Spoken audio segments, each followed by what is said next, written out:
Bueno, gracias amigos por estar con nosotros. Hoy día tenemos una charla de José Vidal, que es el trabajo de tesis en maestría en física médica que está haciendo sobre un arreglo de diodos de manera tridimensional, un número impresionante de diodos. ¿Cuántos diodos? Es aproximadamente 4.983.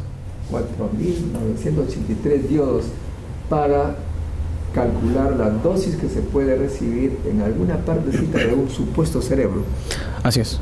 Así es, de modo que amigos pongan atención y ojalá que no nos toque a nosotros tener que pasar por una medición de dosis de esta naturaleza. Ojalá.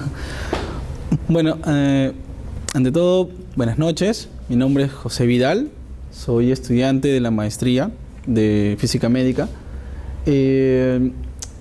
Este proyecto, voy a hablarles un poco antes de empezar, es pionero en sí porque lo que nosotros tenemos para calcular la dosis en radioterapia y por lo general para lo que se enfoca mi tesis, que es radiocirugía, son arreglos de diodos, por lo general, que generan una reconstrucción volumétrica de la dosis. No existe a la fecha un arreglo de diodos que te permita tener la uniformidad ni la resolución espacial tan precisa como el que se está desarrollando, ¿no? Y para este proyecto tenemos como consultas directamente al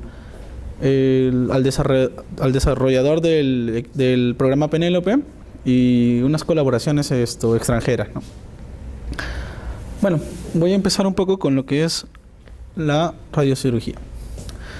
La radiocirugía es una técnica que actualmente se está trabajando, ¿no? Básicamente desde 1980 y tanto, no es tan nueva, ¿no? Pero no tiene mucha aplicación. ¿Por qué? Porque esta básicamente se enfoca en utilizar altas tasas de dosis, ¿no? Pero está con la limitación de que los equipos en los que se den estos tratamientos tienen que tener ciertos valores, protocolos, como son la alta efectividad del posicionamiento y que las tasas de dosis, tanto como la dosis, puedan ser empleadas, las unidades monitores, sin que, que el equipo se malogre, ¿no? Porque hay equipos que no pueden darla, como por ejemplo los cobaltos, ¿no? Y otro que, yo le expliqué lo de las tasas. Consiste en colocar una guía estereotáctica para la localización tridimensional en la zona a tratar y aplicar haces muy finos de radiación desde múltiples puntos. Esta es enfocándonos, si es que se da varios haces, es para una radiación conformacional. Los modernos sistemas de aceleradores volumétricos, dada su gran precisión, pueden realizar estos procedimientos. ¿Cuáles son algunas de las ventajas de la radiocirugía estereotáctica? Si hablamos puramente radiocirugía, con el valor de la palabra radiocirugía solamente se enfoca en la parte intracraneal, ¿no? Ustedes van a escuchar tanto radiocirugía SRS o SBRT. El SRS, que es básicamente la radiocirugía, es puramente para lo que es intracraneal.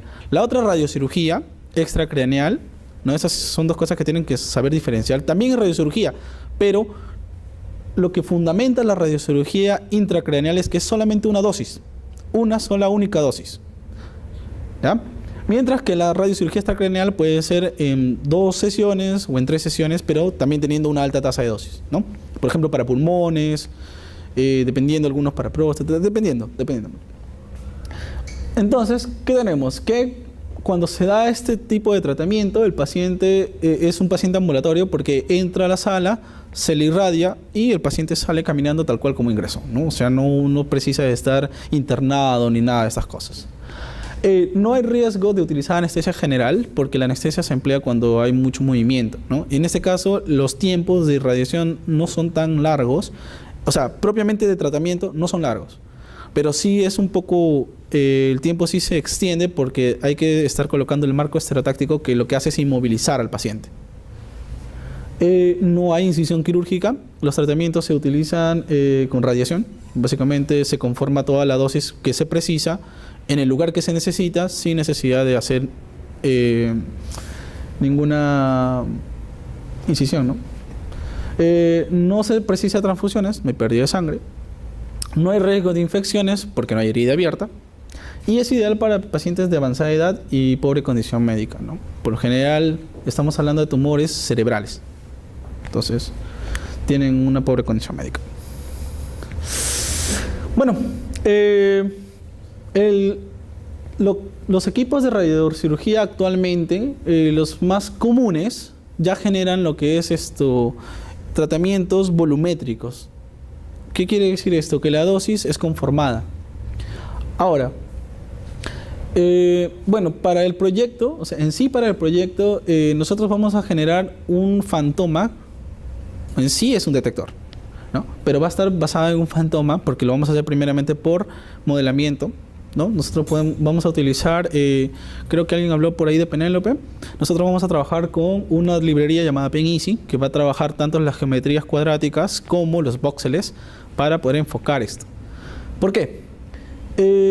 Penélope tiene una limitación que es, o sea, como geometría cuadrática, ellos pueden utilizar hasta 10.000 geometrías, pero como cuerpo solamente pueden utilizar 5.000.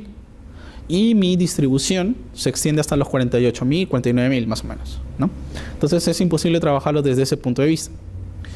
Y PenEasy nos da la ventaja de poder trabajar voxeles, ¿no? Lo que nosotros trabajamos cuando hacen una imagen CT, ¿no? Nosotros definimos el tamaño de voxel y a cada tamaño de voxel se le asigna una densidad electrónica y de por sí una unidad Hanfield, ¿no? La radiocirugía intracraneal se basa en la entrega de alta dosis. Bueno, sí, lo expliqué, ¿no? Y fijas que el margen de error...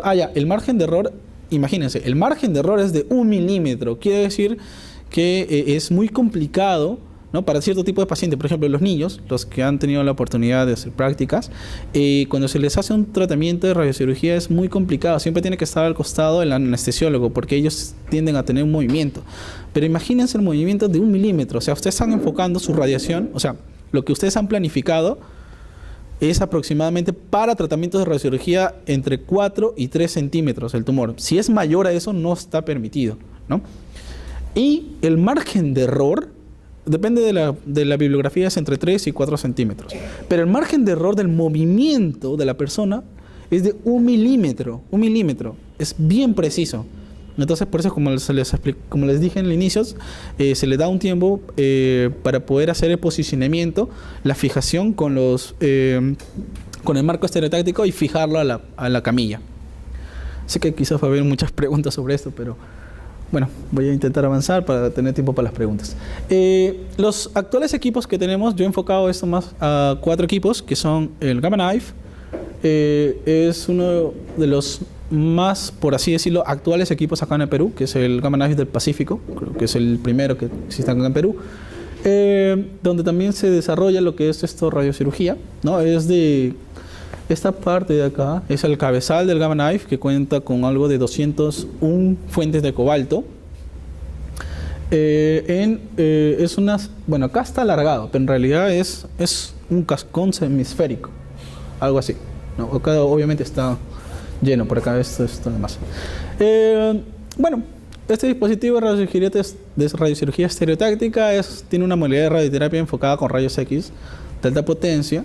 En ese caso, está localizado el tumor, se genera el tratamiento vía software, se envía el tratamiento a la máquina en sí mediante TPS y indica más o menos cuáles son las fuentes que se van a aperturar y cuánto tiempo se va a aperturar. Justamente de eso se trata el tratamiento. Otro de ellos es el CyberKnife, que esta es una de las herramientas más precisas para radiocirugía, ya que la diferencia entre el Gamma Knife, el CyberKnife, la tomocirugía y los Linacs es el grado de movimiento, mejor dicho, el grado de libertad.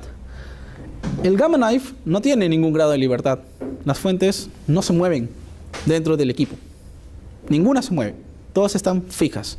Lo que varía es cuánto tiempo se apertura una fuente y cuánto tiempo expone.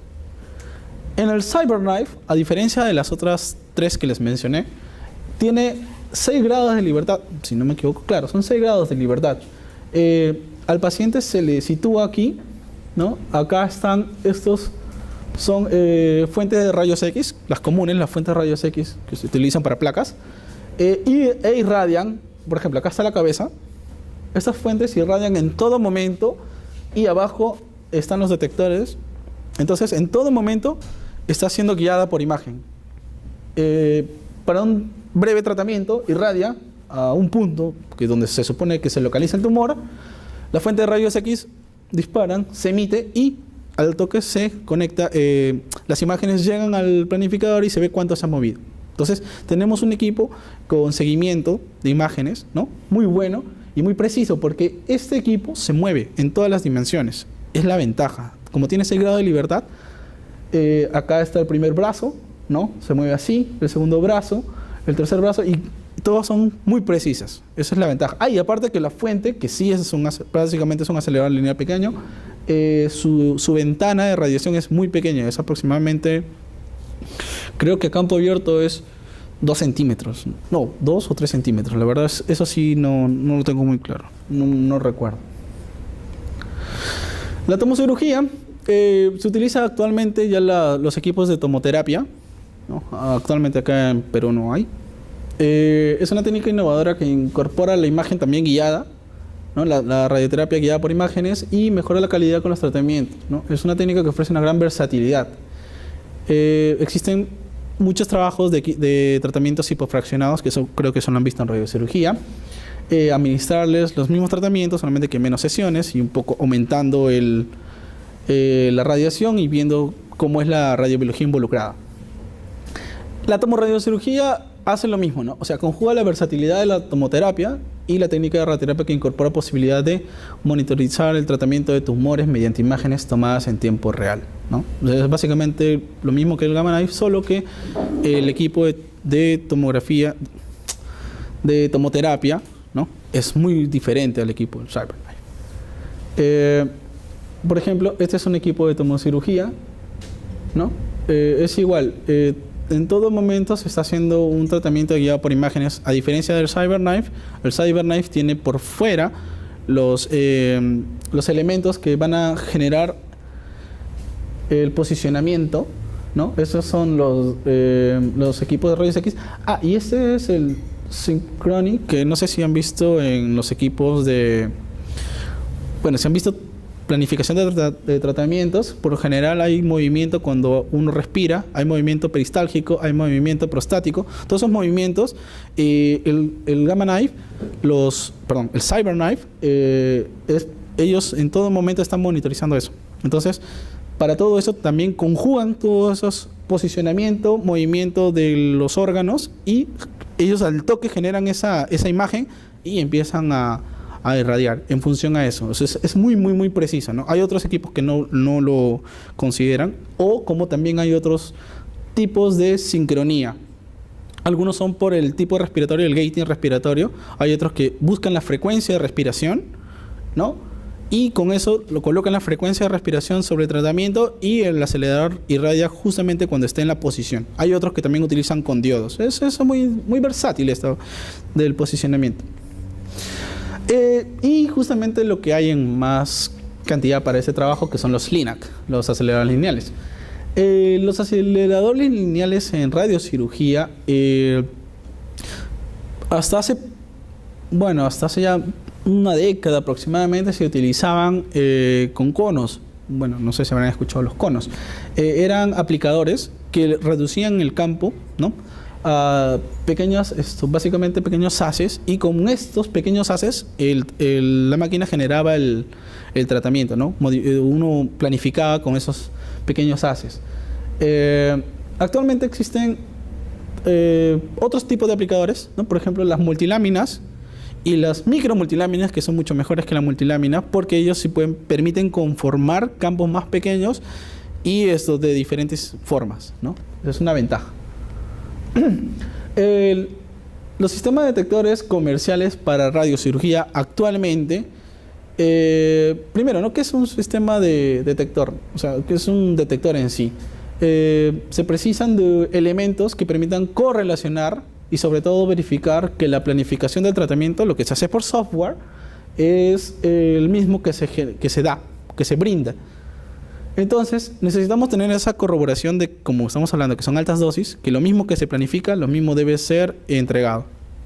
Para eso se utilizan los controles de calidad, que son empleados por dispositivos como los que se crean para corroborar todo tipo de planificación. Los que son puramente para radiocirugía, a la fecha lo que hacen es, ellos hacen una reconstrucción, no hacen una verificación uniforme de la dosis en un punto. O sea, por ejemplo, si nosotros quisiésemos irradiar un tumor, imaginen que acá está el paciente y un tumor que está en el medio. Si nosotros tuviésemos, por ejemplo, este equipo de acá, que es el... estoy retrocediendo, ¿verdad?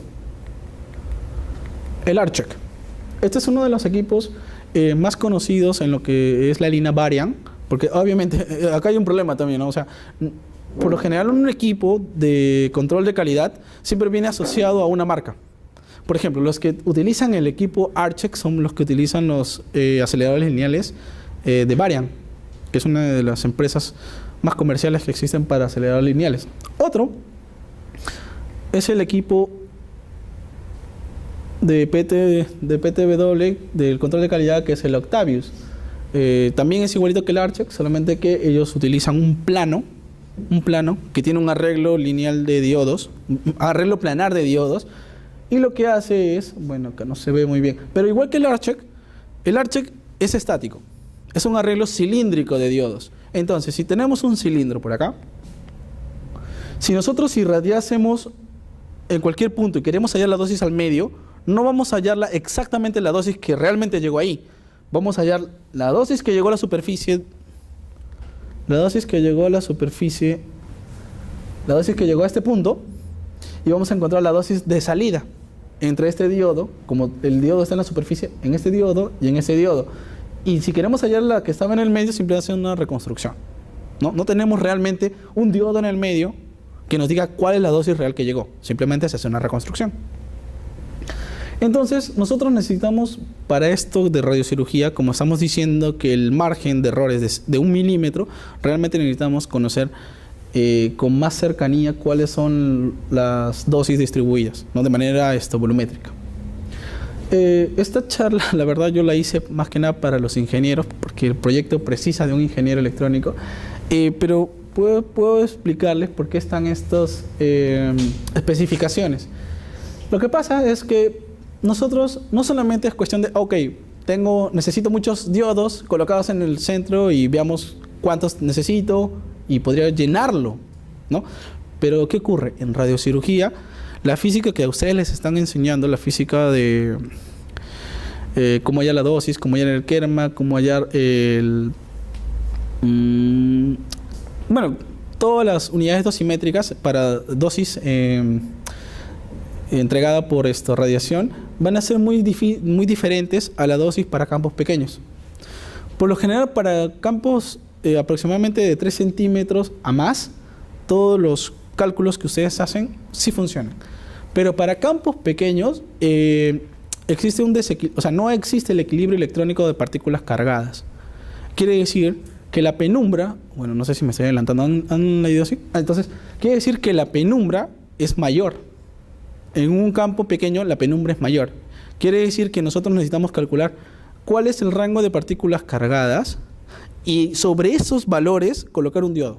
De tal manera que me pueda leer la penumbra, me pueda leer cuánto llega en sí al campo que quiero irradiar. Entonces, el ARCheck más o menos nos indica que tiene un valor, el área de detección es de aproximadamente, por acá está, bueno, las dimensiones en sí del diodo son de 27 por 43 centímetros cuadrados. En milímetros, ¿dónde estabas? Acá, 64 milímetros. Entonces tenemos un arreglo, un área de cada diodo chiquitito de aproximadamente 64 milímetros. PTW, o sea, con el Octavius, me dice que su tamaño de detector es de 23 por 23. Este es obviamente el espaciado, ¿no? 2.3 por 2.3 milímetros, o sea, es mayor. ¿no? A lo que habíamos encontrado antes. 2.3 por 2.3. Claro, es mayor. Mientras que el mismo Sun Nuclear sacó hace poco su propio detector para radiocirugía, el MapCheck para radiocirugía. Y redujo ese tamaño, esos diodos que son patentados del Sun Nuclear, que antes eran 64 milímetros cuadrados, ahora son de 0.48, es mucho menor. De 0.64 a 0.48 es mucho menor. Aún así, su distribución es planar. ¿Por qué teniendo una distribución, por qué teniendo un detector más pequeño, de tal manera que puedo colocarlos en más lugares, sigo teniendo una distribución planar? Y ahí es lo que viene el proyecto en sí. Estos son otros tipos de cámaras, ¿no? Porque nosotros para empezar el proyecto pensamos utilizar varios tipos de cámaras, simularlas por Penélope, y otras cuantas, ver cómo varía las mediciones cuando lo que se va a emplear tiene protector y sin protección, ¿no? Acá hemos visto varias variaciones. Por lo general, esto no lo voy a explicar porque si me voy a demorar. A ver, los avances a la fecha sobre el proyecto, actualmente contamos con una distribución isotrópica. Eso quiere decir que bajo cualquier punto de vista, ¿no? En sí, en la distribución que es esférica, la radiación va a ser la misma. Si tenemos un campo pequeño y hacemos rotar hacemos rotar el gantry o la mesa, lo que se necesite rotar, vamos a ver que para ese mismo campo va a haber la misma cantidad de diodos por rotación. Actualmente, para este trabajo se ha distribuido de la siguiente manera. El centro del arreglo va a tener solamente un diodo y sobre ellos cada 5 milímetros va a aumentar. De tal manera que tendríamos al final 21 capas. Quiere decir que el radio del detector es de 10.5, diámetro 21. La distancia entre cada diodo y diodo es de 5 milímetros. Y hacemos que la distancia entre capa y capa también sea 5 milímetros. ¿Para qué? Para generar exactamente una ventana de 5x5 uniforme. Eso es lo que se busca, la uniformidad. Si ustedes me han explicado lo que es uniformidad y resolución espacial, más o menos, ¿no? Sí, uniformidad y resolución espacial.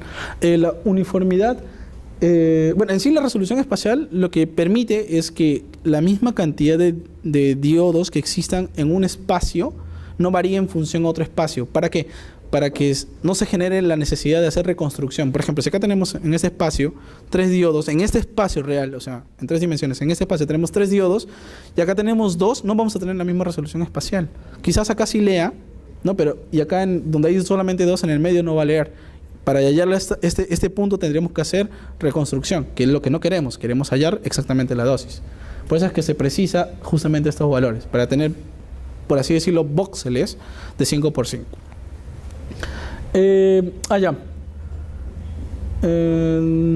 Claro, 5x5 cuadrado, listo. Esa es la ventana.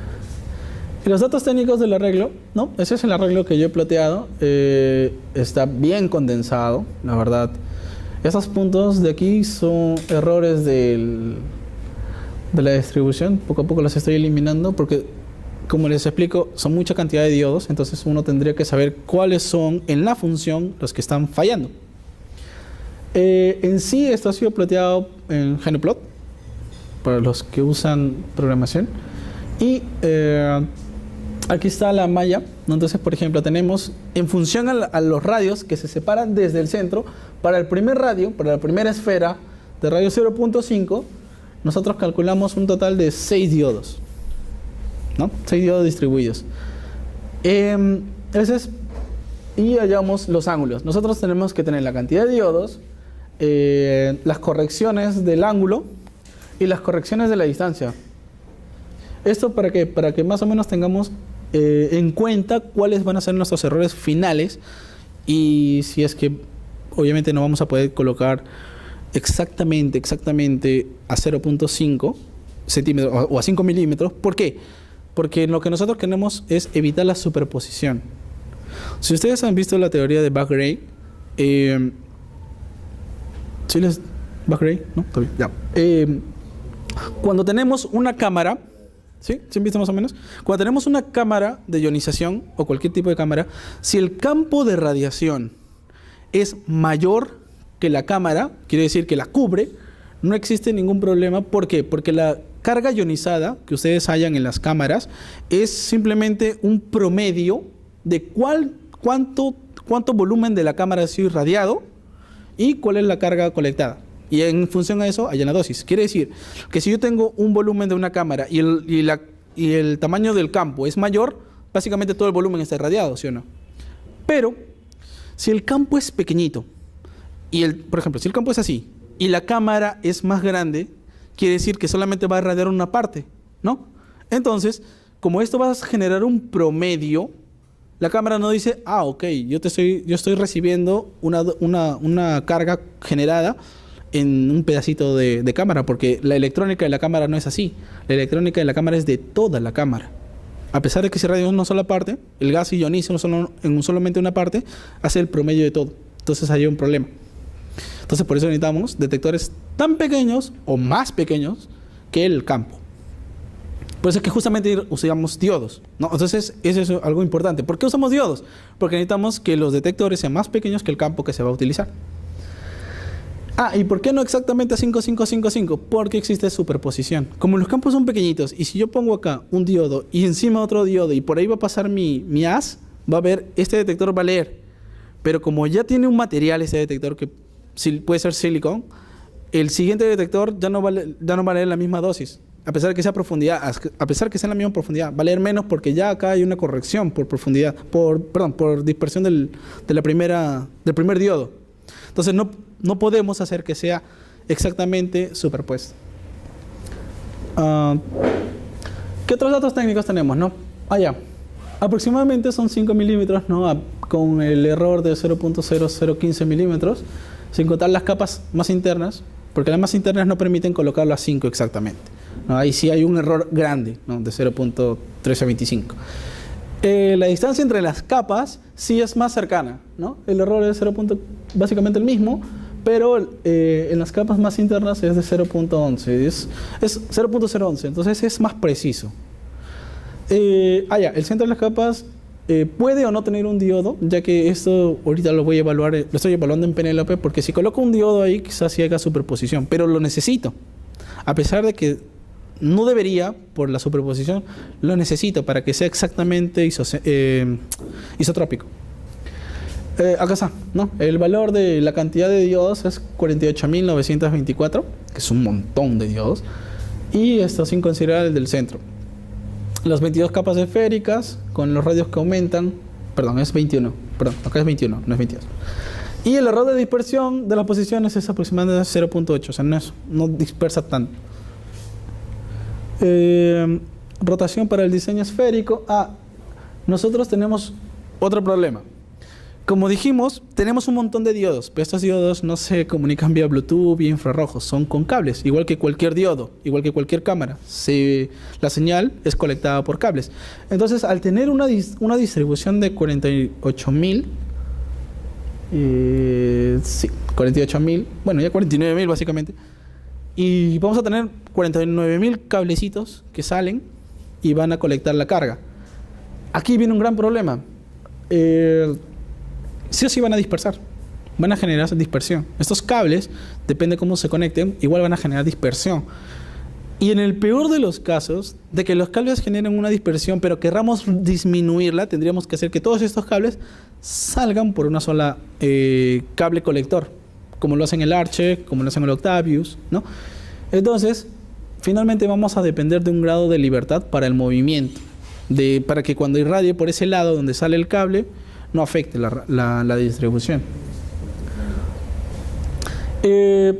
Como les explico, ¿no? Ya tenemos la distribución isotrópica. Es un modelo ideal.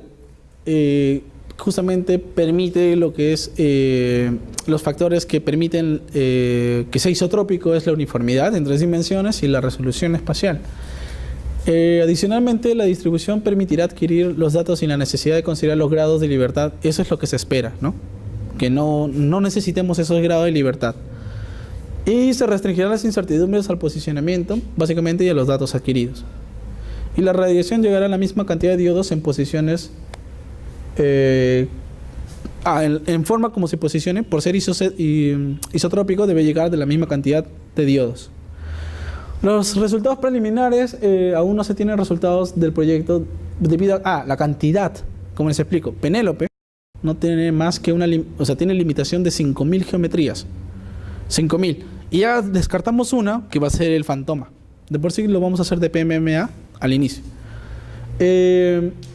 Entonces estamos trabajando con dos de las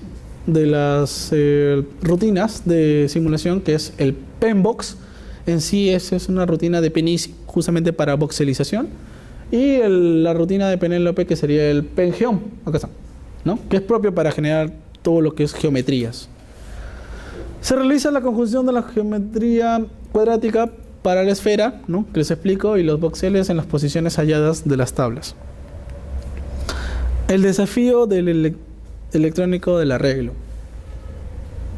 Mecánicamente, la capacidad total de los diodos que mantenga la uniformidad y resolución espacial, aún considerando un modelo isotrópico, es complicada. Justamente para eso necesitamos un ingeniero electrónico, porque él debe generar un modelamiento en AutoCAD o en algún programa que permita ver cuál es la mejor forma de generar estos arreglos, ¿no? Yo puedo indicar la cantidad, le puedo dar las posiciones y puedo generarle hasta el Monte Carlo, pero si es que no es posible realmente in situ generar este posicionamiento, está de más, ¿no? El otro es el modelo con el cual la colección de carga de cada diodo y el respecto cableado no altere la distribución. Estamos hablando de 49.000 en una esfera pequeña de 10.5 de radio, 21 centímetros, es ahí nomás. Es bien complicado generar 49.000 cablecitos, por más finos que sean, sin que dispersen. La precisión con las actuales tecnologías para el desarrollo del prototipo, ¿no? Primero uno virtual y luego uno que se va a manufacturar bajo ciertas limitaciones, ¿no? Y las herramientas propias del instituto. Por ejemplo, tenemos una impresora en 3 dimensiones, pero no conocemos todavía las incertidumbres ni los posicionamientos que tiene esta. Y otro es selección del detector ideal. Ahorita estamos, por lo poco tiempo que tenemos en el proyecto, utilizando los detectores de Sun Nuclear, porque es lo que son más difundidos, y hasta ahora lo que hemos encontrado son los más pequeños, pero es complicado en el hecho de que nosotros para ello necesitamos tener más información del propio detector, pero como son patentados y como van a ver que quizás en los cabezales de Linux, los que hacen programación o en todas esas cosas son muy reservadas, no les van a dar los valores, no les van a dar los materiales. Si quieren simular, van a tener que, como dijo uno de sus compañeros, conseguir parámetros anteriores y sobre eso empezar a trabajar, ¿no? Porque esos valores, por ejemplo, Penélope tiene una limitación adicional, tiene elementos propios. Quiere decir que tienes una lista de elementos que quizás no sea una característica química del elemento con el que sí realmente se ha desarrollado un material del acelerador. Por ejemplo, wolframio, uranio, todas esas cosas las vamos a encontrar. Elementos químicos sí, pero hay elementos patentados, quizás para las aceleradores lineales, que no los vamos a encontrar y entonces no se va a poder simular. Ahí hay un problema, una limitación. Entonces tienes que conocer la fórmula química, la densidad, las proporciones, todas esas cosas para poder simular un material. Hay muchas limitaciones en trabajar, pero es bueno. Los que se dedican a simulación, van a avanzar un montón. Y sistema de implementación de software o adquisición de datos, esto ya es para la parte final, ¿no? Si ya tenemos el detector, ya tenemos la simulación, simplemente alguien que sepa programación, que nos indique cómo tener la dosis cada uno y reconstruirla volumétricamente, igual que hace una tomografía.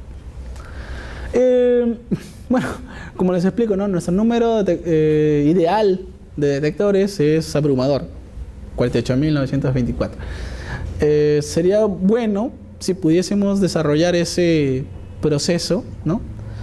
Pero es una cantidad exorbitante considerando que el ArcCheck tiene 1386 y el SRS MapCheck, si no me equivoco, no, miento, ese es el del Octavius, tiene solamente 1000 detectores, no 1000 diodos conectados en un arreglo planar.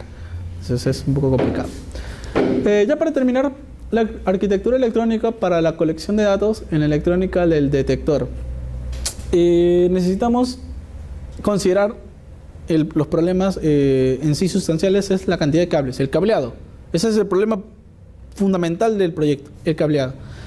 Y el otro es el reto de que precisa el ingeniero electrónico, es la adquisición de los datos, ¿no? Que permita continuar con el modelo isotrópico o que plantee una optimización reduciendo una cantidad sin que se pierda tanto la uniformidad como la resolución espacial.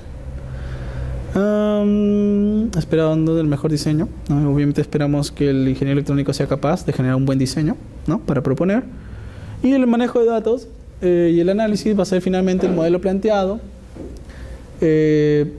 Precisa recalcar que el trabajo es pionero, no existe a la actualidad un detector en 3 dimensiones que permita generar la distribución de dosis o que permita recibir, recabar y verificar con controles de calidad la distribución de dosis de manera volumétrica. No existe, ¿no? Entonces por eso es pionero, es más, se planea patentar y todo. El manejo de datos del ingeniero, ¿no? Debe ser capaz de plantear diversas plataformas para el procesamiento de los datos y finalmente se espera que el desarrollo se haga un prototipo, ¿no? en la impresora 3D a ver si es que es posible con esas precisiones. Bueno, conclusiones. Uno de los más actuales procedimientos en el área de teleterapia, ¿no? Que es la radiocirugía, está teniendo mayor relevancia últimamente. Este procedimiento emplea alta tasa de dosis. Pues en conclusión, ¿no? Se precisa mayor control tumoral y el uso de herramientas radiobiológicas propias para tal efecto.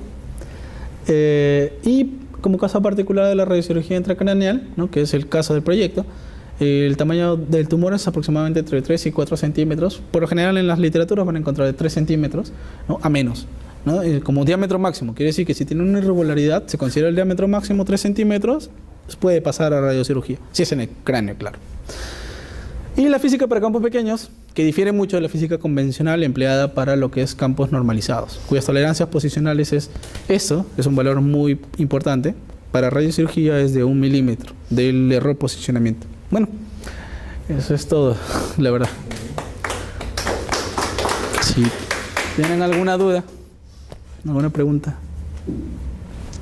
Por ejemplo, con respecto al Octavius, ¿qué tan más preciso podríamos encontrar este arreglo con respecto a lo que el Octavius está reconstruyendo para un punto en el centro?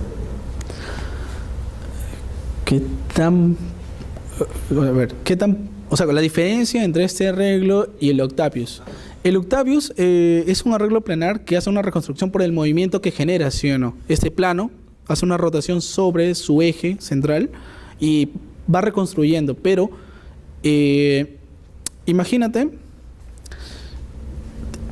la obligación del Octavius es que en todo momento tiene que recibir a las perpendicularmente, ¿no? En todo momento. Pero si tuviésemos, ¿cuál es el problema? Yo puedo hallar, entonces quiere decir que en todo momento, la radiación va a llegar exactamente al centro del Octavius, no va a llegar a la periferia, ¿sí o no? ¿No? Lo único que hace el detector cilíndrico es generar, ¿cómo te explico? La absorción frente al centro. Pero en este caso, la diferencia con este detector sería que desde el centro, desde la primera capa superficial ya está detectando. Y va detectando en profundidad, desde entrada hasta salida, mientras que el otro hace una reconstrucción. Esa sería la diferencia. Claro, y la pregunta sería, ¿y cuánto puede variar esa dosis?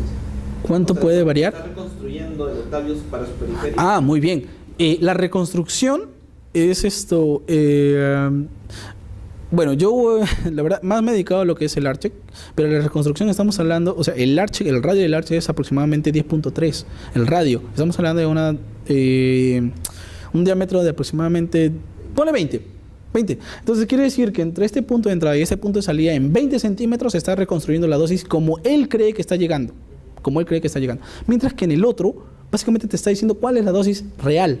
Ahora, el problema, como te digo, es que como existe esos puntos, también existe dispersión. Entonces, siempre que haya una entrada, va a ser una corrección para la siguiente dosis que va a llegar. Obviamente no va a ser la misma, va a ser mucho menor porque tiene que hallar el error de la dispersión inicial. Pero tenemos una mayor conformación, que es lo que queremos. La resolución espacial lo van a ver quizás cuando se hagan imágenes CT, ¿no? Los píxeles, ahí van a ver mucho mejor lo que es resolución espacial, pero en este caso estamos hallándola básicamente la misma dosis que está llegando, con la corrección aplicada, ¿no? Pero casi la misma dosis.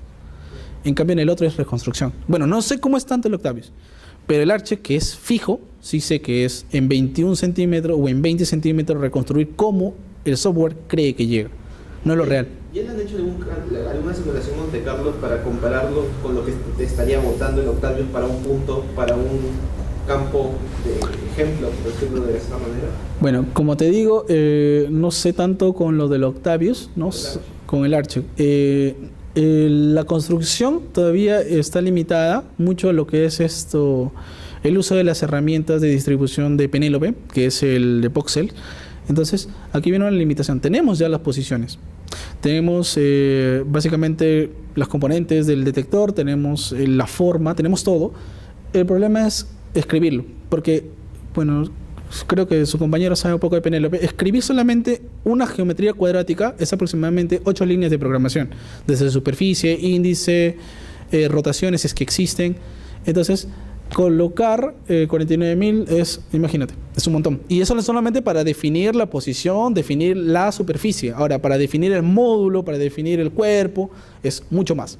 Entonces, inicialmente pensábamos hacerlo con Penélope, pero nos encontramos con esta tequita de que son solamente 5.000 como máximo. Entonces, ahora estamos trabajando utilizar voxeles. Quiere decir que solamente simulamos una geometría, que es donde va a estar contenido todos los detectores, y a cada valor, o sea, es como que nosotros realmente generamos voxeles en una posición pequeñita, con un tamaño de voxel. Un voxel es un cubito, por lo que no saben. Un cubito, le vamos a dar una densidad y una densidad electrónica y un material. Entonces vamos a hallar como si este voxel fuera el detector, pero no estamos simulando un detector, ese es el problema, ¿no? Entonces estamos con esas limitaciones. Es mucho más fácil de escribir el programa, pero también existe el problema de la memoria de la computadora. Entonces tenemos que tener una computadora, básicamente un servidor, para trabajarlo rápido. ¿Alguna otra pregunta? Digamos, el tratamiento con Linux se da de manera también animatoterapia, ¿no? Claro. Y si tú quieres simular, digamos, con estos diodos, también ahí se producirá esa precisión, se puede producir, digamos, esa precisión en este caso, o especialmente para un tipo de equipo, el control de calidad, ¿no? O sea, lo que nosotros estamos orientándolo básicamente es para radiocirugía, pero como tiene la misma capacidad volumétrica, puede utilizarse para cualquiera, porque por ejemplo, los Archex o los Octavius no son una herramienta propia de radiocirugía. Son herramientas que se emplean para el control de calidad de cualquier tratamiento y ellos lo están adaptando a radiocirugía, pero no te da un valor preciso. Recuerden que radiocirugía precisa de errores tanto de posicionamiento como de la distribución de dosis. Necesitamos saber exactamente cuánta es la dosis que llega al tumor y cuánto es a la periferia a 1 milímetro. O sea, las curvas de isodosis caen fuertemente y a corta distancia. Entonces tenemos que saber justamente el rango de partículas cargadas, que es al 80%, y vemos cuál es la dosis que llega ahí. Entonces necesitamos una precisión muy alta. Y lo que hace un Archex y lo que hace un Octavius es reconstruirla. No te dice exactamente y necesitamos con certeza saber cuál es. Esa es la diferencia. Gracias, profesor. No.